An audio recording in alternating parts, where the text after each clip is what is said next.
नमस्कार मंडळी, रेश्माज किचनमध्ये तुम्हा सर्वांचं पुन्हा एकदा मनापासून स्वागत आहे। आजची रेसिपी काय आहे? अहो खूप टेस्टी आहे।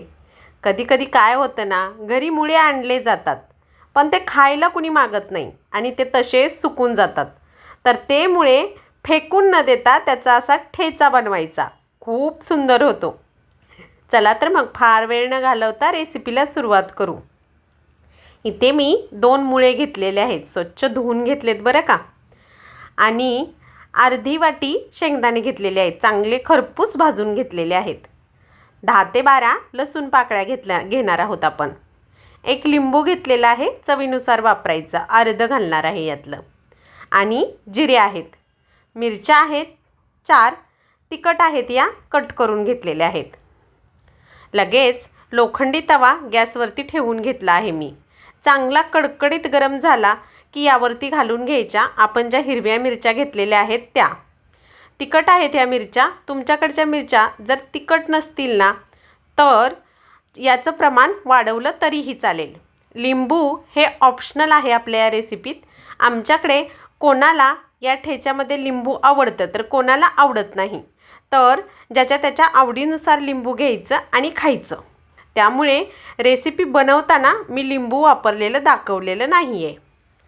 मिरच्या तेल घालून चांगल्या चरचरीत तव्यावरती भाजून घ्यायच्या, डाग पडेपर्यंत।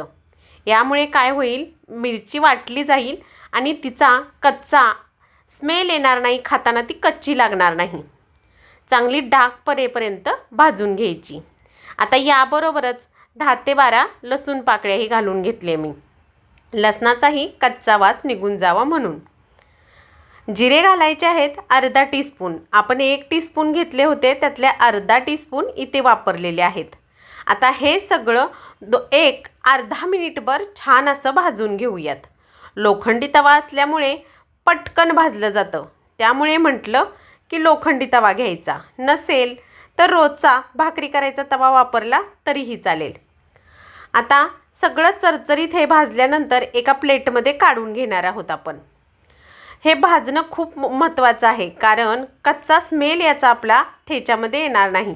हा ठेचा बिना पाण्याचा असतो, त्यामुळे 2 दिवस तरी बाहेर ठेवूनही आहे तसाच छान राहतो थंडीच्या दिवसात, आणि गरमीच्या दिवसात एखादा दिवसभर चांगला राहतो।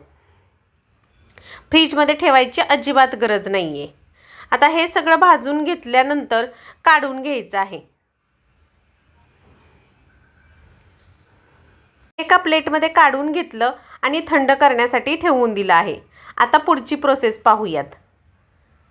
आता हा तवा असाच ठेवायचा आहे, धुवायचा नाही लगेच, कारण अजून आपण याच्यावरती परतवून घेणार आहोत मुळा आणि बाकीची ही साहित्य आहे ते सगळं।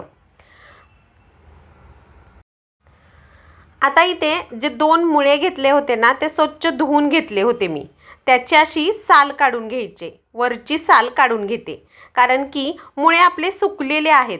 जर ताजे कोवळे मुळे असतील ना तर साल नाही काढून घेतली तरी चालेल। माझ्याकडचे मुळे कोवळे होते पण 2 ते 3 दिवस झाले होते त्यांना आणून, आणि ते फ्रीजमध्ये न ठेवता बाहेरच होते, त्यामुळे मी अशी त्याची वरची थोडीशी साल काढून घेतलेली आहे, जेणेकरून असा उग्रट असा मुळाचा ठेचा लागणार नाही, छान लागेल, त्यामुळे साल काढून घ्यायची। आता एक किसणी घेतलेली आहे मोठ्या दाताची, त्या मोठ्या दाताच्या किसणीने सगळा मुळा आपण किसून घेणार आहोत। मोठ्या दाताच्याच किसणीने आपण मुळा किसून घ्यायचा आहे, जेणेकरून ठेच्यामध्ये तो फार असा बारीक वाटला जाणार नाही आणि खाताना छान लागेल। त्यामुळे मोठ्या दाताच्या किसणीनेच असा किसून घ्यायचा। मी असे सगळे मुळे किसून घेणार आहे, खाली दाखवते असं सगळा किस करून घेणार आहोत। तिन्ही मुळे मी इथे किसून घेतलेले आहेत, एक छोटा मुळा आणि 2 मोठे होते ते सगळे। आता मिक्सरचं एक भांडं घ्यायचं आहे। आता या भांड्यामध्ये आपण ज्या मिरच्या भाजून घेतल्या होत्या त्या, लसूण आणि जिरे हे यामध्ये घालून घेऊयात। हे सगळं यामध्ये घालून घेतलं आणि याच्यावरून जे भाजलेले शेंगदाणे होते तेही घालून घ्यायचे आहेत। मोठंच भांडं घ्यायचं आहे मिक्सरचं, कारण की आपल्याला जाडं भरडं हे वाटून घ्यायचं आहे। बारीक भांडं घेतलं तर फाईन अशी याची पावडर किंवा पेस्ट होईल, त्यामुळे असं मोठंच भांडं घ्यायचं आहे. शेंगदाणेही अर्ध बोबडे वाटून घ्यायचे आहे, मिरच्याही, लसूणही. त्यामुळे आपल्याला मोठंच भांडं घ्यायचं. आता मुठभर इतकी कोथिंबीर स्वच्छ धुवून मी यामध्ये घातलेली आहे. हे सगळं घालायचं आणि मिक्सरला थोडंसं थांबून असं फिरवून जाडं भरडं वाटून घेतलेलं आहे. आता हे वाटून घेतल्यानंतर मुळा जो किसून घेतला होता आपण तोही यामध्ये घालून घ्यायचा आहे आणि चवीपुरतं मीठ घालायचं आहे. सगळा मुळा यामध्ये घालून घ्यायचा. या मुळ्याचा ठेचा एका बाजूला भाकरी केल्या आणि त्या भाकरीच्या तव्यामध्येच वरतून परतून घेतला आणि खायला घेतला की एक 10 मिनिटात मस्त पोटभरीचा बेत होतो. एकदा नक्की ट्राय करून पहा. मुळे आणले की लहान मुलं तर खायला अजिबात मागत नाहीत, परंतु असं केलं, कमी तिखट बनवलं की खातात. चवीपुरतं मीठ घातलं, झाकण लावून हेही अर्ध बोबडं वाटून घेऊयात. आता मी हे मिक्सरला वाटलेलं आहे. तुमच्याकडे पाठा असेल तर त्याच्यावरती वाटलं तरीही जमेल. असं वाटून घ्यायचं आहे. एकजीव झालं की बंद करायचं आणि बाजूला ठेवून द्यायचं. तवा मगाशी म्हटलं की धुवून टाकायचा नाही. याच तव्यावरती आता पुढची प्रोसेस आपल्याला करायची आहे. आता तव्याला थोडंसं तेल होतं, वरून थोडंसं तेल घातलेलं आहे मी आणि तेल चांगलं कडकडीत गरम झालं की जिरे घालून घ्यायचे. 1 टीस्पून जिरे वाटताना अर्धा टीस्पून आणि आत्ता अर्धा टीस्पून मी घातलेले आहेत. जिऱ्याचा स्वाद या ठेच्यामध्ये फार सुंदर असा येतो. आता वरून घालायचं सगळा वाटून घेतलेला ठेचा. असा सगळा घालून घ्यायचा आणि 2 मिनिटापर्यंत छान असं परतवून घ्यायचा. ठेचा जेवढा छान परताल ना तेवढा खूप सुंदर आणि सुरेख लागतो टेस्टला. एकदा फक्त मिरचीचा ठेचा बनवण्यापेक्षा असा मुळ्याचा ठेचा नक्की बनवून पहा. अतिशय सुरेख आणि सुंदर चविष्ट रेसिपी आहे. एकदा बनवलीत ना तर परत मुळे कधीही तुम्ही टाकून देणार नाही, ही माझी गॅरंटी.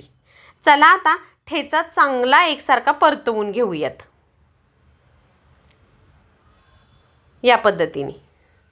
आता 1 मिनिटभर ठेचा छान असा परतवून घेतला आणि असाच तव्यावरती पसरवून बाजूला ठेवून द्यायचं. लोखंडी तव्याचं टेम्परेचर पटकन थंड होत नाही, त्यामुळे यामध्ये बऱ्यापैकी एक 15 मिनिटापर्यंत तरी ठेचा आहे तसाच गरम राहतो आणि भाकरी करून घ्यायचे आणि ठेचा खूप सुंदर. आज हा ठेचा आम्ही नाचणीच्या भाकरीबरोबर खाल्ला. अतिशय सुरेख असा झाला. थंडीत स्वयंपाक करायचाही फार कंटाळा येतो, तर असं पटकन करायचं काहीतरी आणि खाऊन घ्यायचं. प्लेटमध्ये एका काढून दाखवते. किती सुटसुटीत आणि छान झालेला आहे आपला ठेचा. एक प्लेट घेतली आहे.